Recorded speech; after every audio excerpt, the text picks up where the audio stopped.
must be our goal and our guide. And all that we strive for as a human family, dignity and hope, progress and prosperity, depends on peace. But peace depends on us.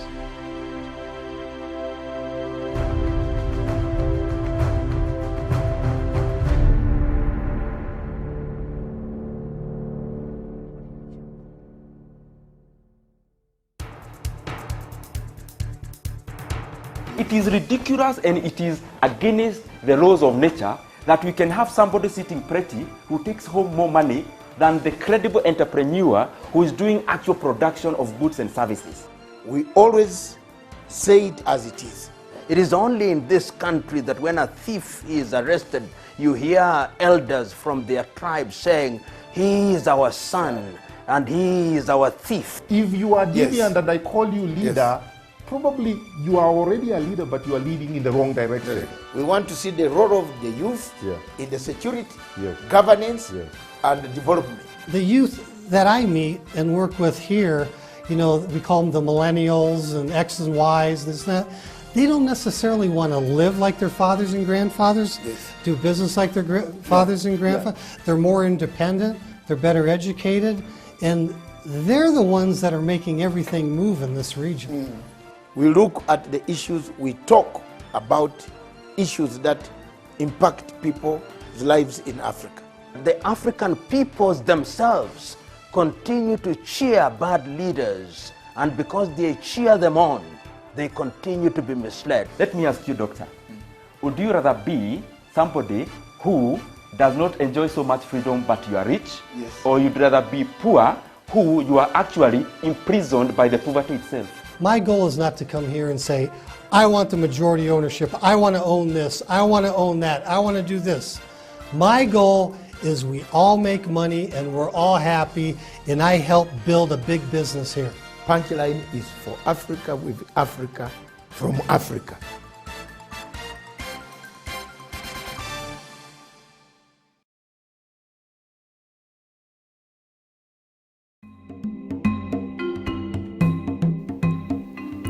I want to call upon the people of Ambazonia today, wherever you are in the diaspora in Ambazonia itself, that in a struggle you are bound to have divisions.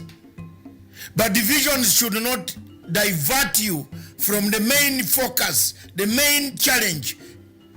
We have struggled to expose the happenings, the human rights abuses in Ambazonia. The army has killed hundreds and hundreds of thousands, burnt houses of people, internet was cut off, schools were closed, dispensaries, hospitals were burnt down. Ambazonians should not be intimidated by Paul Robia.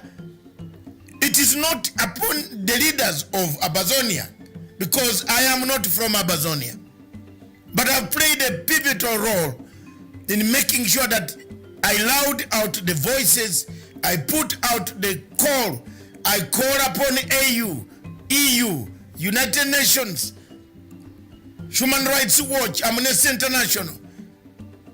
Many of them have listened to some of the things that I say here, and they have come at last. America, United States of America, is slowly moving towards giving the Ambazonian people the dignity they deserve.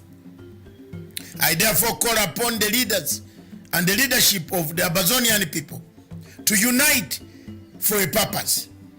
The unity of purpose is paramount, as opposed to disunity, which has nothing but only produces ego that we have seen in South Sudan. What has killed South Sudan is not because they don't have the money, the minerals, the resources. Is ego between Riek Machar and Salva Kiir. We would not like to see that ego come to the people of Ambazonia, the leadership of Ambazonia. I call upon Samuel Sako, Akanga, Miran, and Eko to unite and talk with one voice on international scene that will bring about the peace, the tranquility that you yearn for since 1961, when the resolution 1608 was abandoned by the United Nations General Assembly and Ambazonia was annexed by the Cameroon government by then. I call upon you, my brothers, to pick up the unity call and free your people without disintegration. Thank you.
Fellow Africans,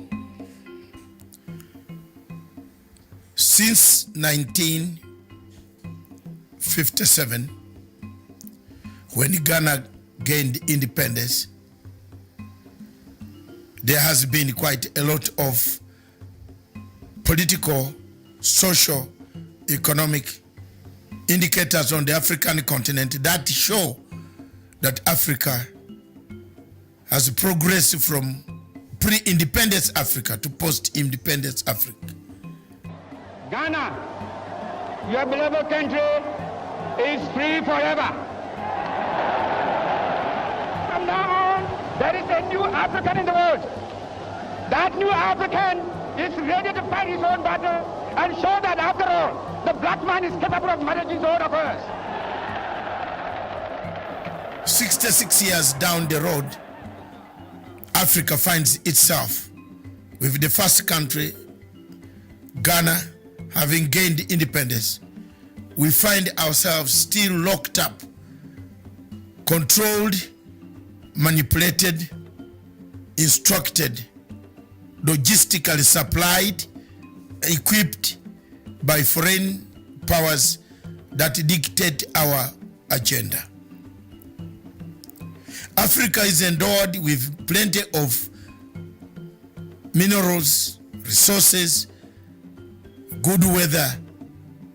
The climate is so favorable for the growth of food enough to sustain us. But we find ourselves in countries where hunger is killing people. Hunger is killing people because most of the people have taken to arms to fight wars, conflicts. Starvation has taken the place of development. In most African countries like Sudan, South Sudan, Central African Republic, Cameroon, Nigeria, in Biafra, and north of Nigeria there is Boko Haram, Somalia in the Horn of East Africa. We have taken to conflict instead of development. Development was the key indicator. When Kwame Nkrumah made the first speech that seek ye African political unity, economic development will come automatically, he was right. The events happening in Libya today vindicates Nkrumah, vindicates Nyerere, Sekou Toure, and Nasser, the founding fathers of our Pan-Africanism. The events happening in Central African Republic, in Congo, today as the war of rebels ranges on between the rebel and the rebels and the government and the government, and the rebels vindicates the founding fathers of this revolution. Our independence, therefore, was only on paper. Our independence, therefore, was only in symbols. Our independence also was in signs. Our independence also was in boundaries. That we received our flags, but we never received full independence as by the word independence. Most of the 3/4 of African countries, French-speaking countries, have their budgets being done in Paris. Is that independence? The Paris government or the French government does its budgets based on how much they will get from African countries. Is that independence? Is this the Africa that you want? Is it the Africa that we must look at? Is it the Africa that we shall leave for the future generation? If the answer to you is yes, then so be it. But if the answer is no, you agree with me that this is not the Africa we want to leave for the future generation. Our generations and the future generation need to find a legacy. What is the legacy that Africa and African Union will leave for the future generation? The wars ranging in Libya, in South Sudan, in Khartoum, in Mogadishu, in DRC Congo, in Ambazonia, in Cameroon, Boko Haram, Mali, in Mauritania, the uprisings in Algeria, all point to one thing, that yes, we are not yet independent. We are still controlled by external forces. Thank you.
Good afternoon, viewers, wherever you are in the world. Thank you very much. Welcome to Punchline Africa TV, broadcasting all the way from the Republic of Kenya in Mombasa, right in the coast.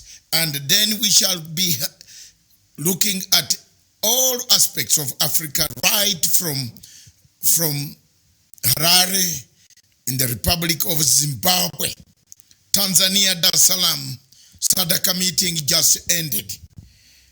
We shall go to Khartoum, one of the best things that has happened this week for Africa, where at last the people of Africa can breathe a relief that things have changed. This is Punchline Africa Showdown program. This Africa Showdown program talks about Africa, brings views about Africa. Our topics today are very clear. We shall look at 4 countries or 5 countries in Africa: Somalia, Zimbabwe, Nigeria, Sudan, and another country, Ambazonia, or another country called Cameroon. We shall leave out the question of Libya, because we are going to discuss the Libyan crisis, the scenario in Libya, what is causing chaos. But we shall concentrate more on the Sudan Peace Pact, that will return this country to normality after regime change instigated by George Clooney and the Pedicast plus George Soros, who actually funded, equipped the regime to overthrow the government of Bashir. We are now back on the trail. We shall be back on the trail. Nothing will stop us from talking the truth, talking about Africa, and even telling Africa what should be done, where it should be done, how it should be done. But first, every morning, every evening, every topic we touch, we shall touch on the legacy of President Uhuru Kenyatta of Kenya. I just want to start by telling all the people of Africa, and especially some malcontents in Kenya, those who have been on Facebook insulting me, abusing me. I am an East African. Look at your new passport, the East African passport. Look at it. What does it say? What does it say? I am an East African. And never should you ever in your dream ever think of talking about me being a Ugandan. Yes, I was born in Uganda by a border of international conspiracy. I don't belong to Uganda. I belong to international community. I belong to the East African community. I can speak freely in Tanzania. I can speak freely in Burundi, in Rwanda. I can speak freely in Kenya. I'm an East African. Within the few months coming, a new East African passport is available. I have one. For example, there's minds who have never gone to collect these passports. Better begin collecting your passport. Look like an original East African. The pettiness of xenophobia, the xenophobic approach of some individuals whose traits are to uproot people, whose blood is to uproot people, call me a Ugandan. They call me every type of names. The simple answer is because I defend the legacy. And I will talk about the legacy. I have told you I have now 4 chapters of writing about the legacy of President Uhuru Kenyatta. I am a researcher. I'm not a street fighter. I'm not a hustler. I am an academic. I am an academic. I'm not a hustler. I went to school. Nobody wrote my exams. Some people's exams were written. So let me be very honest that if you go that route, I have a package that will show you who I am. I don't mind. I don't care. But I will tell you the truth. A thief is a thief. Once you're a thief, whether you are being rehabilitated, you remain a thief. And that's my point. And I've said it. I'm sorry. I will continue to say it. Whether here or London or where or South Africa or Harare or Tanzania, I will say even worse. A thief is a thief. There is no change. Rehabilitation of a thief is impossible. If you are born with a thievery mind, always to con others, to leave others to go to jail, you remain a thief. And I'm not bothered. And I'm not worried. You can say whatever you want. First, I've made my point very clear. I'm an East African. I have tomorrow I will display to you my East African certificate passport, which does not give me a boundary where I should be. I've not committed any crime for talking about the goodwill of this country. I've not, therefore, threats of that nature that destroyed Jacob should not be brought to me. I also saved you. So you know it. I am an East African. It pains me so much. You thief and a thief, then turn on people. Nobody is going to keep quiet. If they have kept quiet, it's their problem. But stop thieving. That's it. We are going to say it, and we shall say it. The legacy of the President of the Republic of Kenya called Uhuru Kenyatta, like him, hate him. It's up to you, you Kenyans, to decide whether you want it. BBI, your problem. I am not interested. David Nyekorati Matsanga is not interested in what you want. I want a peaceful Kenya. I want a peaceful East Africa. I want an East Africa that functions. That's all. I have done my bit over 60 years. I can go home, but don't threaten me. Don't. A thief is a thief, cannot be rehabilitated. That's it. That's a statement I've made. And if you want me to use my English, I haven't used it yet because I read it in a hard way. I did not start stealing in order to read. No, don't threaten people. You see, people forget so easily that we plunged this country into chaos in 2007. The only person who stood up to be cut was me. Some of them were hiding. Some of them brought witnesses. Some were to fix them. They have forgotten so easily that they called me the same names in 2010. You have started calling me the same names simply because I defend President Uhuru Kenyatta. I did not buy friendship. I have never gone to him and said, sell me your friendship.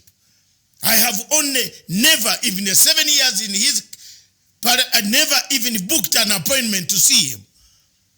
But I do my deeds as an East African and an African. I defend him. And I will continue defending him. You can go and kill yourself if you want. But I will not stop saying what is correct. People are spilling, destroying this country. They want to destroy this country. They want to bring chaos. They want to kuleta mavurugano tena. Tunataka kuingia kwa mavurugano tena. Unasema BBI is taxpayer. You are in government. Then leave. Hello. Uwezi kukua kwa serikali tena unasema BBI is a taxpayers. Then you go back in the morning and change Machiavellian politics. Who doesn't know? A man like me who has read Machiavellian politics, I'm sorry, I can teach you even more. Come, I teach you more. Because I know how to teach. I don't write, people don't write exams for me. Shut. Nowhere. Nobody writes an exam for Matsanga. I've never been written an exam. Let me tell you the truth. Mimi sigopi. Kifo nakuja moja. Siku moja itakufa. Lakini usitishatishe watu. Mambo ya kutishatisha watu kila siku. At that time in Uganda, so what? What have I broken a law? Are there no Kenyans in Uganda who have even better businesses? Ask David Ocheng, the MP for Ugenya. Ask all of them. How many of them? Hundreds of thousands doing professional work. Even in Kenya Revenue, Uganda Revenue Authority, Uganda Customs, Uganda, they are there giving expert information. We cannot keep on one section of faction of people all the time going to the Facebook telling people, you are Ugandan, you are this, you are that. What is it? What is it? I hold a East African certificate, passport. Where will you take me? You want me out of this place where I'm an East African? Why you will stop me from coming? What have I taken from here? Rubbish. Hiyo mambo yenyu muwache. I'm an East African. I hold an East African certificate, passport. I did not buy Kenyan ID. Like some people, MPs have bought IDs from Kenya. Soon I will parade them here. I've never. I'm a Ugandan but East African. And I stand by that. If you are doing wrong against any of these governments, I will report you. Just as I disagree with the messages and Bob Wine, I am not George Soros. George Soros can never employ Matsanga. Never. I don't want his money. My brothers can pick the money and go and molest Museveni, but not me. And I've told them, and I'll take a record of this. Part of the problem which is in Zimbabwe. When you tell Zimbabweans that George Soros is coming, they say, when is he coming? Now he's there. Muwache hiyo. The legacy of the president must be defended. If the president is not talking, don't think other people who are friends of the president, who feel for him. I don't work for money from him. I don't ask for money from him. I've never asked for a penny from him. Never. Never even taken this type of tea with him. But I defend him from 2010. When you people wanted to kill him, I've been there. When Ruto wanted to be killed, I was there. I sold my car to go and defend him on Rule 68. Siku nitisha. Na mimi niko na nyumba yangu. Nilinunua tena. I did not buy through corruption. I have not sold one brick ala wa jamaa. Enough is enough. Wacha tuambiane. That is my stand. The legacy is very clear. The legacy of the president is clear. I have done nothing wrong. I'm not a spokesman of Raila Odinga. I am a friend who defends the president, Uhuru Kenyatta. Policies. He hasn't told me to defend him. But I defend him because I see an African eye, an African icon, an African vision, an African hand that will stay there for some time. I'm 64. I'm older than them. I know where Africa is heading. And I see a good hand in Uhuru Kenyatta. I see him as an African leader, a leader who can give Africa and keep it clean. So your hiccups and your things which you do corruptly, and then you want to turn on everybody as an enemy. I'm not an enemy. The enemies that you paid money to buy helicopters are the ones who wanted to fix you, not me. I stood. I didn't even know that some of them wanted to fix you. Had I known, I would have thrown them out of the plane on the way to the Hague. I'm sorry. Today, listen to me. I wasn't born yesterday. I speak my mind. It is not food that makes me stay here. It is because of the principle. There are many of you who think I have a problem with President Museveni. No, I don't. I don't have a problem with President Museveni. I finished my problem with Yoweri Gakuta Museveni in 2008 on 8th of December. We shook hands. The production team here can bring you the picture. Once we shook hands, finished the war in northern Uganda, I have never, and I will never, ever engage myself in any activities that are against the President of the Republic of Uganda. I don't want to be involved. If you want him, go for him. I have nothing to get involved in. I finished the war. I silenced the guns. The guns in northern Uganda silenced because of this mouth. This one you see here. It is me who risked my life. Even though I was not given my money, I have no big problem with His Excellency as long as the peace holds. And that is it. Some of you threaten me, oh, we shall call him. Say, call him. Doesn't he know I'm here? He knows. Doesn't he watch me? He does. Doesn't he exchange Twitter handle with me? We talk on Twitter. So what is the problem? What is your problem, Beth? You work with him at night. Then you come, you want to threaten me, who has nothing to do with him. You think all the journeys that you make into that country, we also don't know. We have been there. We have been in rebel activities. We have been also commanders, military. We know what you do. And we shall soon expose you. You shall soon expose you. It's coming. Don't touch where people are, even if your friends, they have never even gone the route. Hey, let's get it very clear. The legacy of the President of Republic of Kenya, His Excellency President Uhuru Kenyatta, he has to leave a legacy. We have 2 years and some months left. all what I'm trying to do is to sensitize people, is to write the articles that I write on the legacy trend. If you don't like them, don't read them. But millions read them. Millions read them. Millions understand the direction. Unity of purpose. Unity of purpose. You can do anything you want, but get the unity. Look at the government working in Sudan. Look at what the president was in Sudan yesterday. The signing of the agreement is unity. Every African country is going that direction. So for you to threaten us, to threaten people, you go on the rallies, you make your own statements, and then you come back to threaten me. Oh, send people to talk about me. What have I done to you? I saved you. What have I done to you? Surely, I did not tell anybody to write, to say what he wanted to say.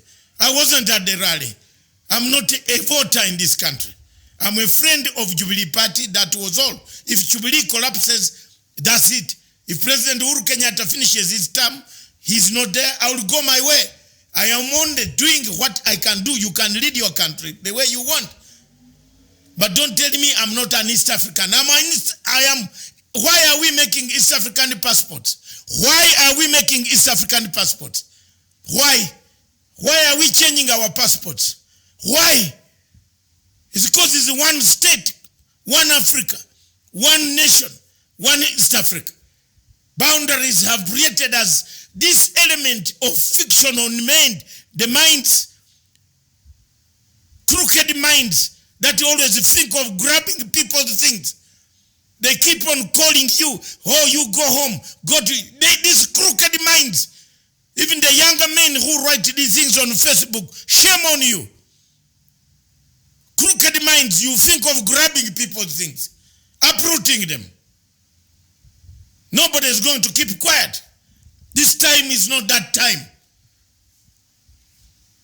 Because some of us suffered for it. Would I be here making noise in Kenya? I had a good job. But because of ICC indicting me as having interfered with witnesses, I am here making noise and being belittled by some people who should not even belittle me.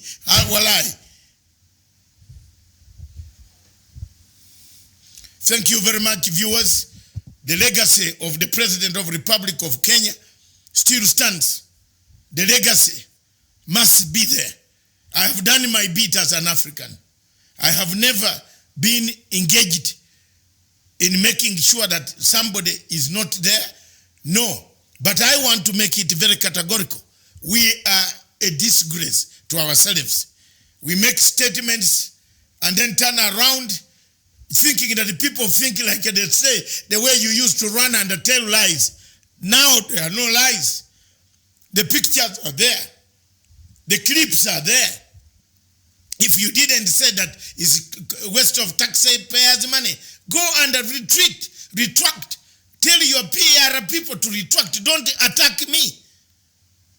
Retract the statement. I'm not part of your intelligence team to be discussed. Thank you very much.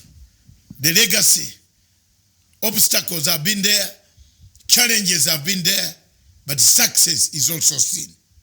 We are moving in a good direction as far as hospitals are concerned, healthcare is concerned.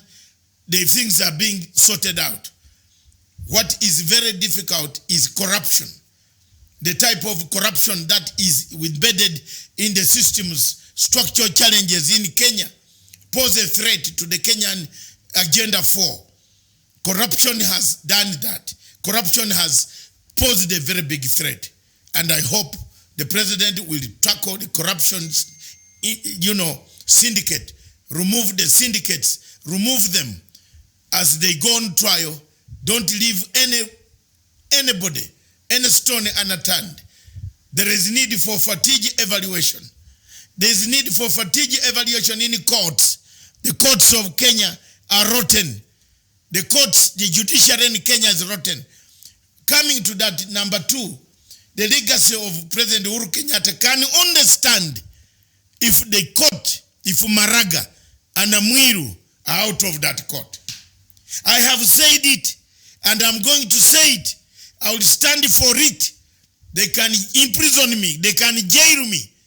But if these guys are still in court, their legacy cannot be found. How can a judge be indicted, even from United States of America, and she still remains, enjoying the fruits of the same court? The United States of America says this is it. The judiciary is rotten. Some apples in the judiciary are not worth being there. Let the president tackle the menace of corruption. Judiciary must leave. Judiciary is a disgrace. The judges now have been indicted. Good morning, Africa. Africa Showdown turns to the newspapers in Kenya for the headlines. The Standard newspaper said, the lawyer spills. What beans are you spilling today, Mr. Ombeta? You are worthless. And for me, you know what makes me different, man, is I speak my mind. You are worthless, Mr. Ombeta. Why didn't you spill these beans? You are busy running, buying cars, Porsche cars everywhere. You are now cornered. You better go and spill these beans in the United States jail. Not here. We are not interested. No East African. Some people think that the Acacia drugs were only affecting Kenya. No. These drugs were affecting my region. All the way from Democratic Republic of Congo, through Uganda, Tanzania, Bagamoyo, Ujiji, Chigoma, Morogoro, Dar es Salaam, Arusha, Lamu, Mombasa, Turkana, Lotwa, Juba. These areas were all affected by the drug menace of Acacia syndicate, where this lawyer, defense lawyer called Ombeta, presided over their defense. Then he says he's spilling. You buy a headline. You buy a headline to say I'm spilling beans. What beans are you spilling? Why didn't you spill the beans before? Some people in Africa are useless. I'm telling you. You can't spill beans when somebody has already been jailed. Why didn't you spill them before? You must have been a very naive lawyer that you kept all these things. You kept on postponing the trials for all these people. Then tell us who was taking the money. The only spin is that you can tell the United States court, because the case is not here. You tell the United States court, the man who has said is the man who was paying you. So what beans are you telling us? Are you spilling beans on us? Stupid headline. Race is on Raila to face Ruto. Mine is Sicily. Sicily is burning. Sicily needs medicine. Sicily needs to talk about things that will develop the local, the ordinary mwananchi, the Kenyans, the East Africans. They want services. The elections will come. Time will come. Newspapers of this nature writing this type of headlines are useless. As an editor, as a journalist myself, I feel sorry for the catastrophe that the newspapers have brought to our nations of East Africa. A headline of this, so what? Even if they meet in 2022, are the roads done? Anybody who can help President Uhuru Kenyatta to have a legacy will definitely win an election in 2022. That is the truth. If you can help Kenyatta to win a legacy, just to have something very significant in that this is what he did, you win that election by 12 noon. So I don't know why people are struggling and staggering and murmuring. As usual, we East Africans have good manners. We don't murmur, but we just advise. Thank you very much. Let me go back to one of the articles. I always look for specific writers. Some of the writers I don't want to touch. I want to look for Professor Kagwanja. Peter Kagwanja usually writes some Pan-African documents that please my heart. I hope today he has written something that my heart can be happy of.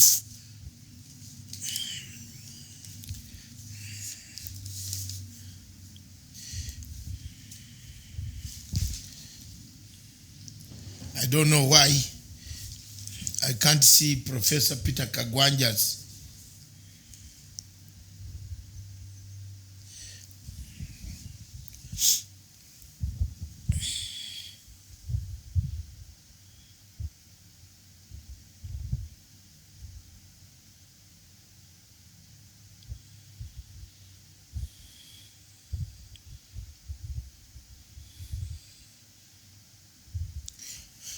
Okay, let me look at Professor Tom Mushindi on a poisoned river flows heritage of shameful failure. I think Tom, on this one, we agree. Tom Mushindi has written a very good piece that brings sanity on our environment and on the rivers that we have. People will steal from patients. Oh my God. The Water Resources Minister Simon Chelugui called on an emergency meeting of the top officials. This is something to do with water. And Tom Mushindi, thank you very much. I was looking for Peter Kagwanja's article, but I'm told it will resume next week. Another person who helps me to understand and educate myself is give Kenyans a chance to choose between BBI and Punguza Muzigo. Give them a chance. These are all documents that will come. BBI document hasn't come out. But the truth is that before it comes out, some people have cut it to size.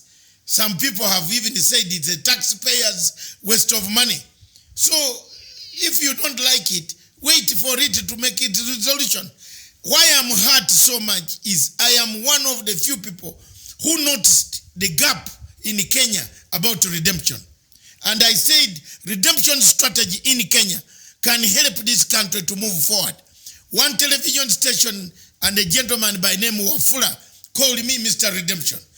On the TV for 4 years, I was singing this word redemption. Now redemption has arrived. The usual people who don't want Kenya to be united, they are out, they are sponsoring women, they are sponsoring what? They are running around the whole place, spending this money before the deadline. By the way, I want to encourage Kenyans to eat this money because it was your money stolen. Some of it that is coming in goods. In goods, the cylinders, the word you see.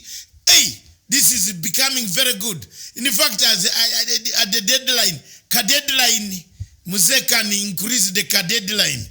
Watu wapate B2. Hiyo pesa watu waliiba, sasa tunaonekana. Yes, it is merchandise. People buy boots. Very soon we might lack boots in butter. You know, I saw someone, a lorry piling all the goods. I took a picture and then I waited at the shop. Who was coming out of this whole place? A very good MP lady of mine, friend of mine. I want to say it here. I preserve his privacy. But he must have seen me. And he was very embarrassed. So I know what is going on.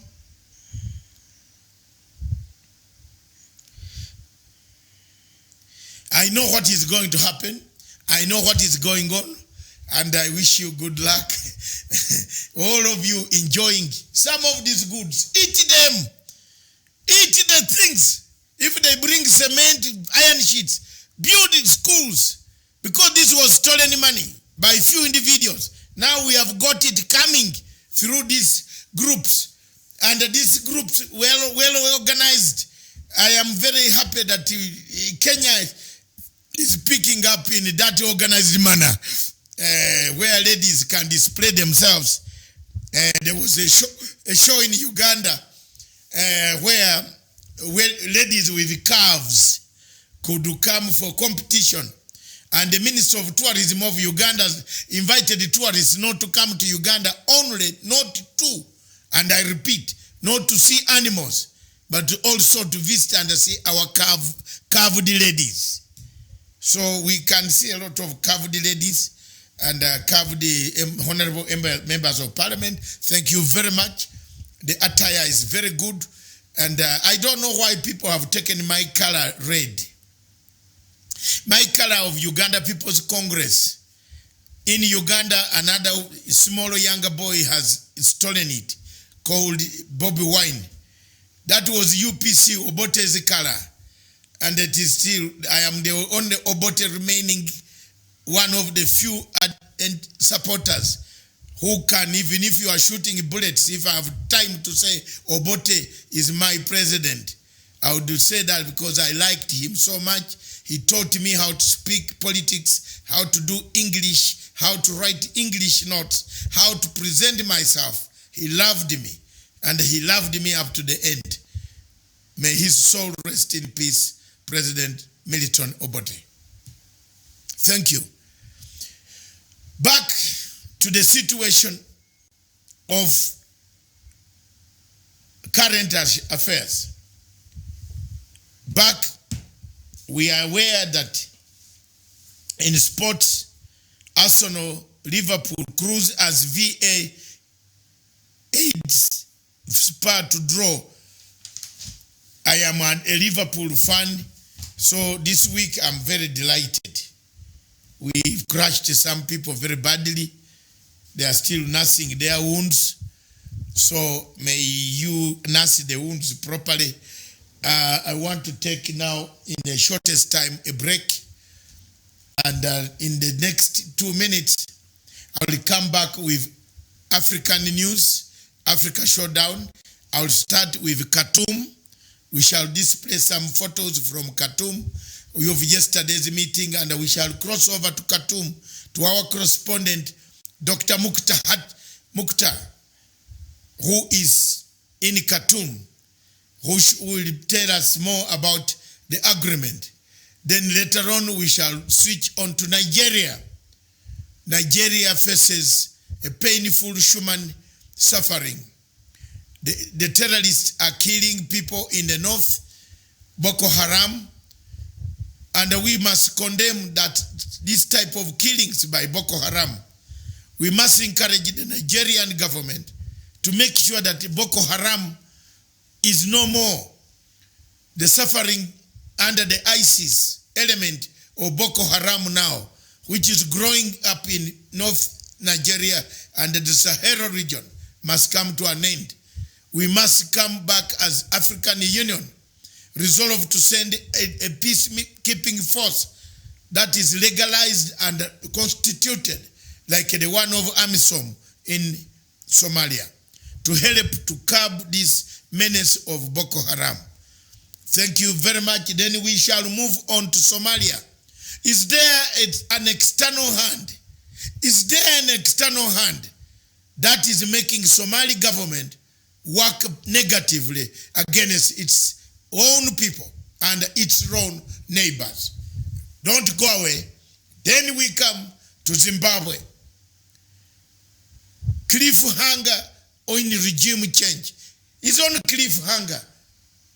Chamisa seemed to have smelled George Soros' money, and he's on cliffhanger politics. Let's come to the street. Don't come, don't come, don't come. It's cliffhanger politics. Thank you very much. Don't go away. Keep watching.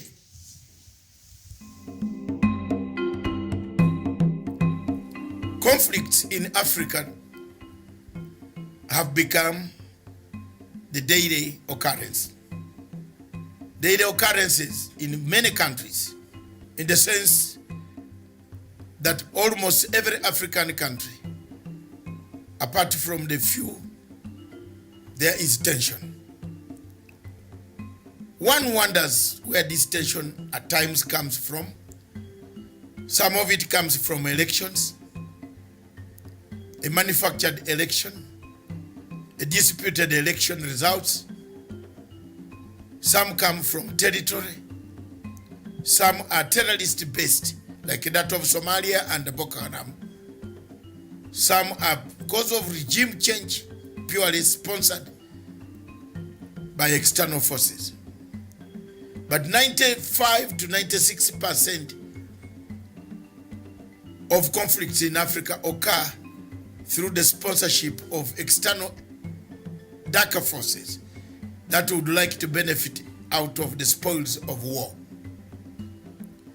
George Soros stands as one person who has always been and will always be and shall be until the end, a man who sponsors any type of chaos, who does not follow which type of chaos he is sponsoring, as long as it is chaos that can topple a person he hates in Africa.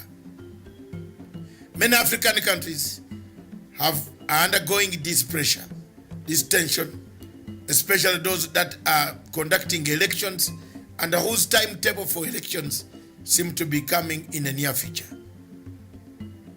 As a result of that, Africa stands warned, and Africa must stand on alert about the external forces that want to dismember this continent and create heavens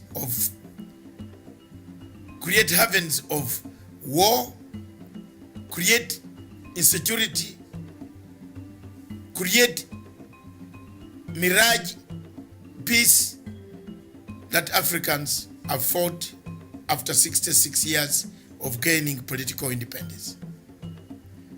It is therefore my submission that most African countries, if they don't look at what George Soros is doing, we might have a shocker one morning, one by one African country being pushed out and the leaders being pushed out of power.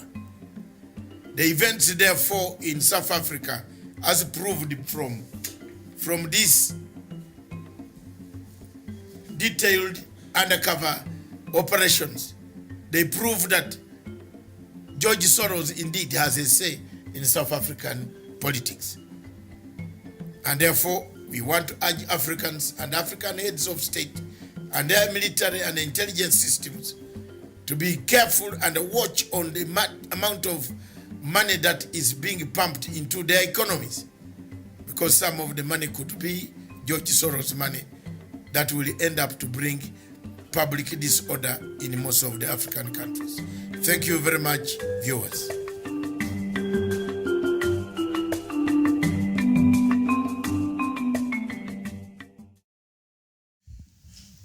Good afternoon again. Welcome back to our last part of the Africa Showdown. Africa Showdown looks at countries. Today, we shall look at 4 countries. The first country we shall go to is the country of Sudan. The country of Sudan faces quite a lot of challenges. A military coup took place. General Bashir was overthrown, arrested, detained, waiting for trial. And demonstrators kept on coming on the streets, refused to leave the streets until an agreement was hammered. And I want to take this opportunity to thank the President of the Military Council, the Transitional Military Council, the demonstrators, IGAD, African Union, to some extent, although they made several silly mistakes, which should have not occurred, for the tenacity and the steadfastness in returning Sudan into the world fold. Africa needs to see why we have these challenges coming on a daily basis in our countries. Why is Africa being called a country, a continent of experiments?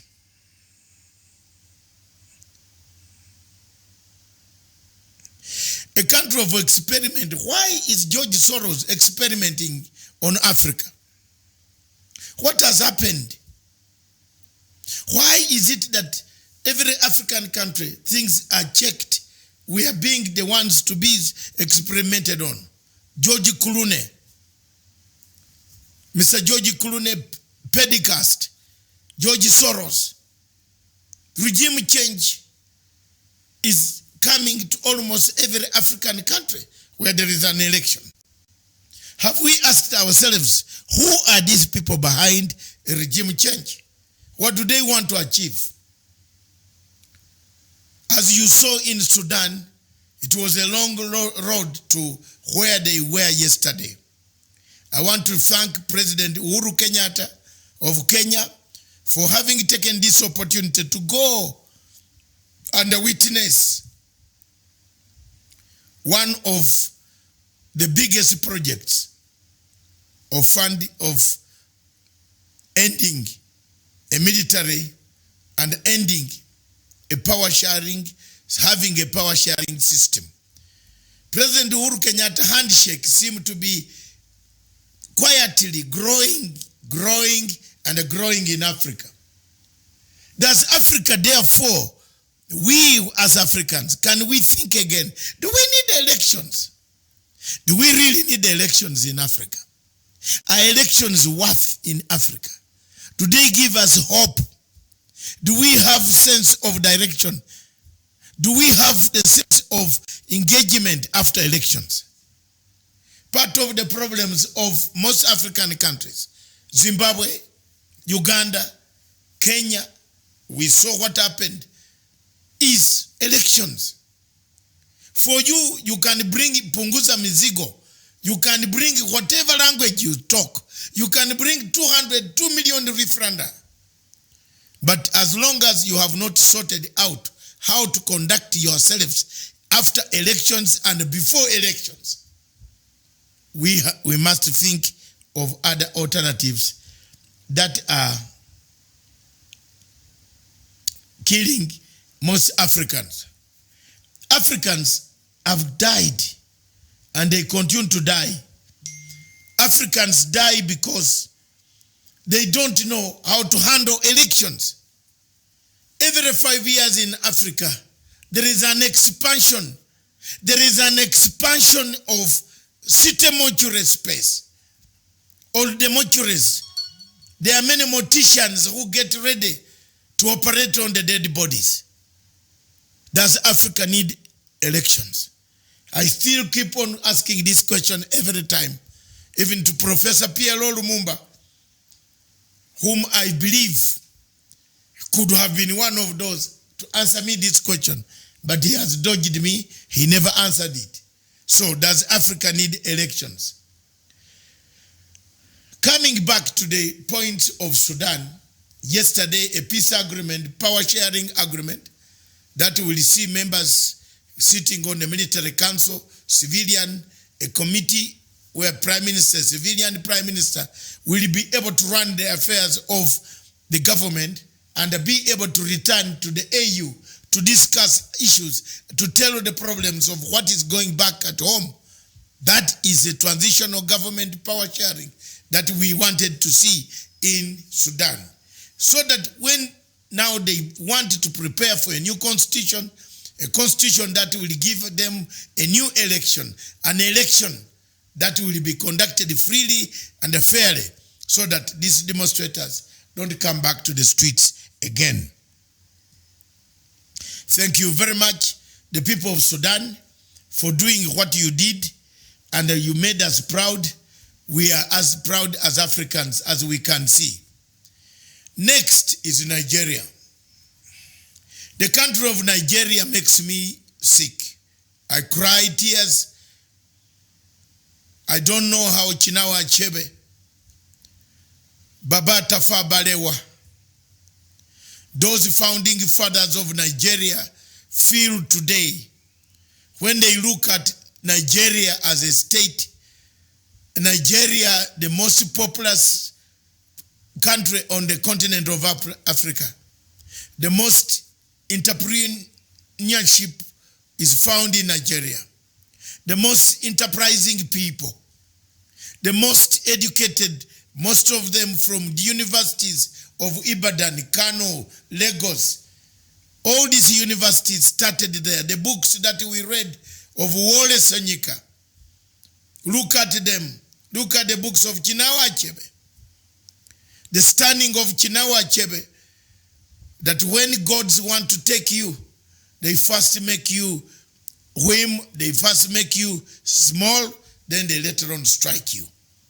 Nigeria poses a very big threat, or it has a threat of insurgence. A very serious insurgence occurs. Boko Haram seem to have taken the center part. Islamic fanatics seem to be entering Nigeria to create chaos, to continue to maim and kill and abduct people. Is it time for the African Union to reconsider forming a similar force that was formed in Somalia that can go and take over the running of the affairs of the people of Maiduguri and other area states that are under Boko Haram spell?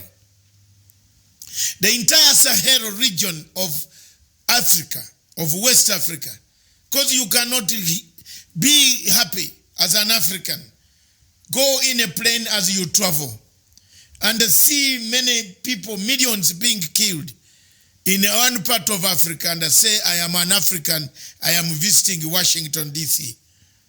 They have the sense of thinking, the sense of belonging, the sense of engagement, the sense of containment. How do we help the Nigerian government to resolve the issues of Boko Haram, the issues of integrity, the divisions, the statements that are happening, the killings that we see in the entire Nigeria, pose a human rights question. What is it that we wanted? Most of us wanted to move to the ICC to query the Nigerian government, but we put it on hold to see whether there will be some changes. We are waiting. We are seeing there is a case of real need to indict the Boko Haram commanders.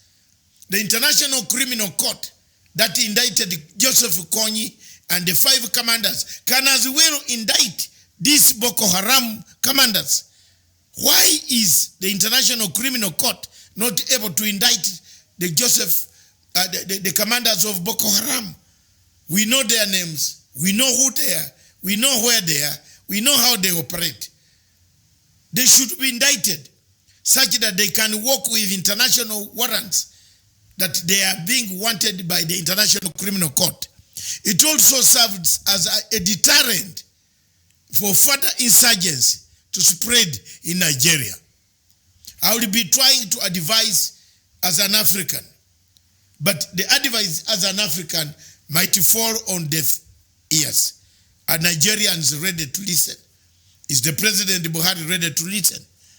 Is the President Buhari ready to call on other African nations to help him to get a peacekeeping mission that will fight Boko Haram, a force that will enforce like we have done in Al-Shabaab? Thank you very much. That is Nigeria. Now let's move on to a country by name Somalia. Viewers, I am very, very critical. I don't take prisoners, neither do I stand to fear anybody to challenge me, and more so when I have got hard facts. The countries of East Africa must stand up and see where we are heading. Where we are heading is a catastrophe that an external hand has seen as Uganda, Kenya, Djibouti, Ethiopia. We played a part in liberating and pacifying Somalia. Now, somebody in the international or regional countries around the Middle East and in Europe, they have seen the ventures of oil. Oil as a source that can escalate the conflict in the Indian Ocean and on the mainland, hinterland, Africa. This is a serious observation that many countries must look at now seriously on Somalia. Who is fueling the government of Somalia to start doing the things that they are doing? It is not going to be revealed today. I'm still having the final touches and collecting the final data. Most likely tomorrow during the Good Morning Africa show, I will be able to silence the critics and tell them that there is a problem. Someone is fueling a war in Somalia. The truth of the matter is, these countries have huge money collected from oil proceeds in their own countries back home. But because of disagreements over who should be one recognized, because they didn't work as volunteers like some of us do, they worked as mercenaries. These countries have started right now dividing the government of Somalia, pocketing the president of Somalia, giving him advice to make sure that he starts a war within itself and with its neighbors. It is for this reason that I will stick out my neck again, that tomorrow I will make one step forward and launch my first report or my first complaint to the international community about the behavior of these countries that are creating a war in Somalia. I will make it as a Ugandan citizen, an East African citizen, and as a global citizen. I will make my case well known to the international community from tomorrow that we cannot take it business as usual, that we allow external forces, that our people who have died in Somalia defending, pacifying Somalia should die in vain, and another super 2-3 countries come in to divide the government of Somalia, to bribe it, to pocket it, to take it hostage for us to lose our people who have died in Somalia. The people of East Africa deserve respect for having stood with Somalia at the hours of need.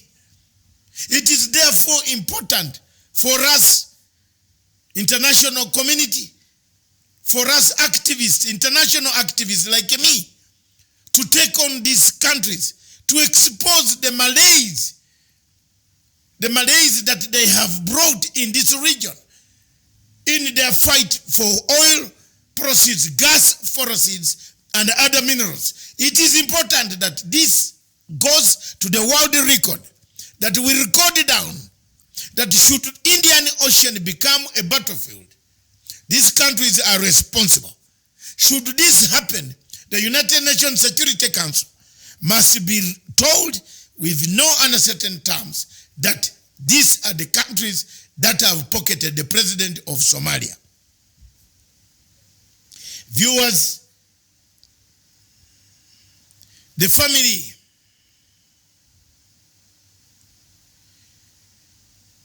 of the East African community, the East African and African people, will stand up against terrorism.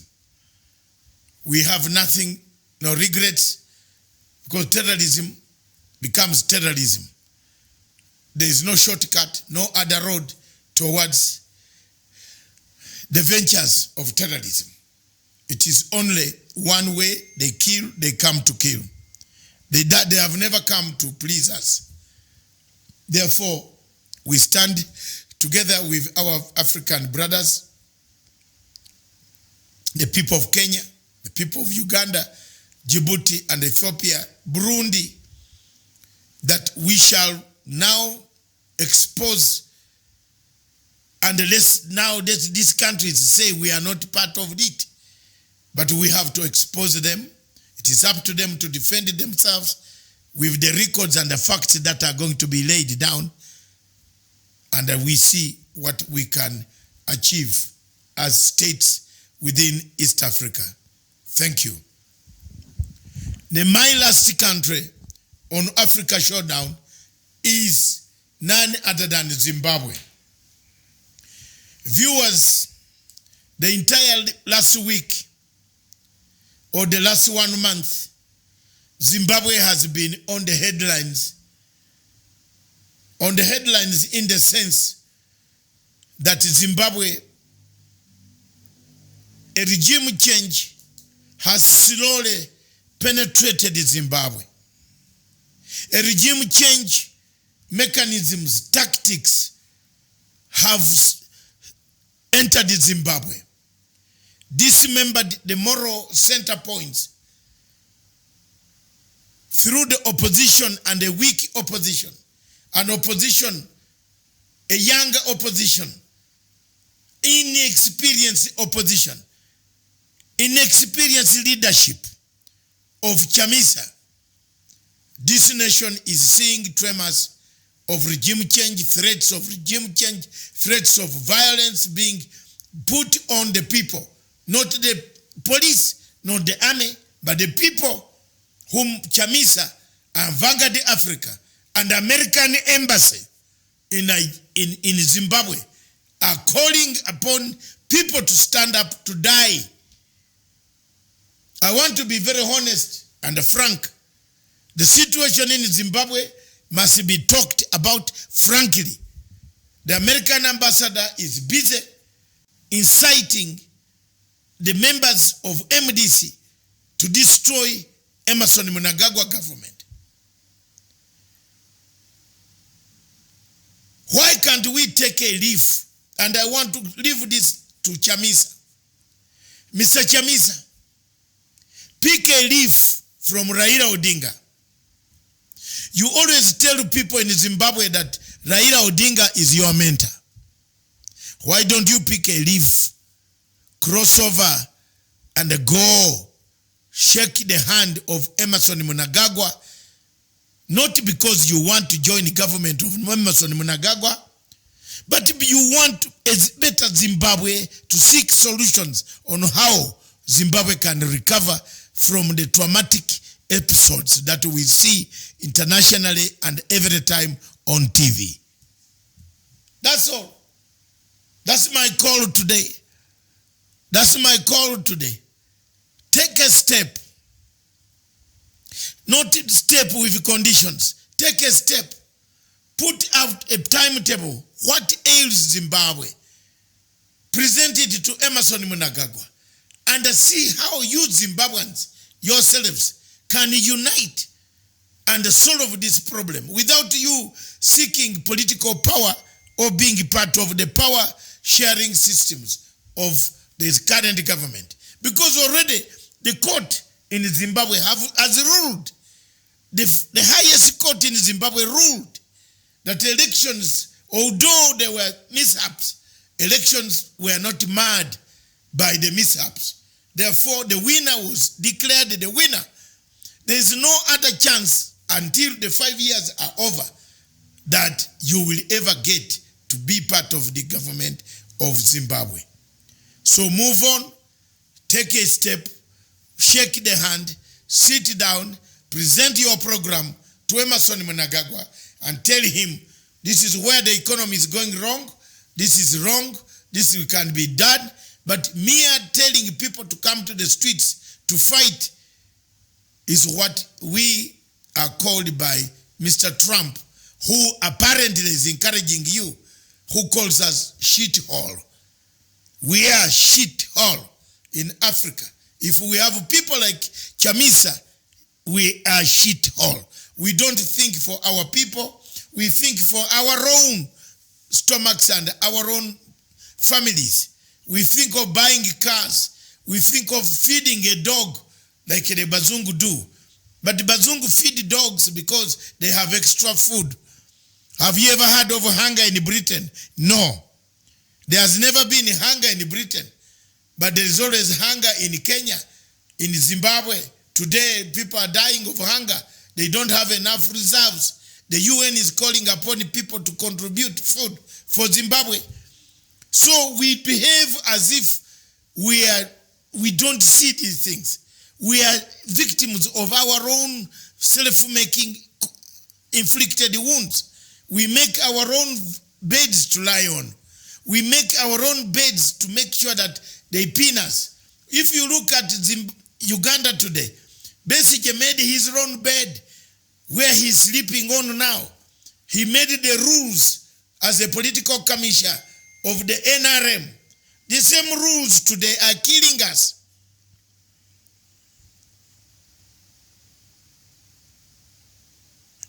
The same rules are killing us. The same rules that Besigye made over 30 years ago are destroying this country. So then you turn around and say, what do? I must fight them. Africa, we have a problem. Chamisa, pick up a step. Make one step forward. Meet Mnangagwa. Put the program before Mnangagwa. Like the demonstrators in Khartoum, put a program before the generals, and we have peace, and there is a government going to control to return to civilian rule. Viewers, on that note, I want to thank you very much. I want to thank everybody who has been with us for the last 1.5 hours that we have come to the end of this show. We shall be back tomorrow again at 11 o'clock East African Standard Time, live from the capital city of the coast in Mombasa, and live from Harare and Khartoum. Remember, you can see the changes. They might look, they are not the same. We now use the satellite to pick your images. So some of the images are being picked live from our headquarters in Mombasa. We have made it very categorical that our satellite system can just pick our images and bring them, and the God will serve us. We shall serve the God. This is Sunday. I want to pray for Africa and pray for all of us. Pray for the families of the people of Africa who have gone through all the troubles that they have seen, that at this hour we need a salvation. We need a redemption. We need healing. We need truth. We need accountability. We need reconciliation. We need restitution. We need a lot of things that will make a human body heal, not antagonism. Those in Kenya who are playing politics of division, remember where we are 10 years ago? It wasn't very good at all. So let's make it workable. God bless you. God bless Africa. This station is for Africa, by Africa, with Africa. Shall.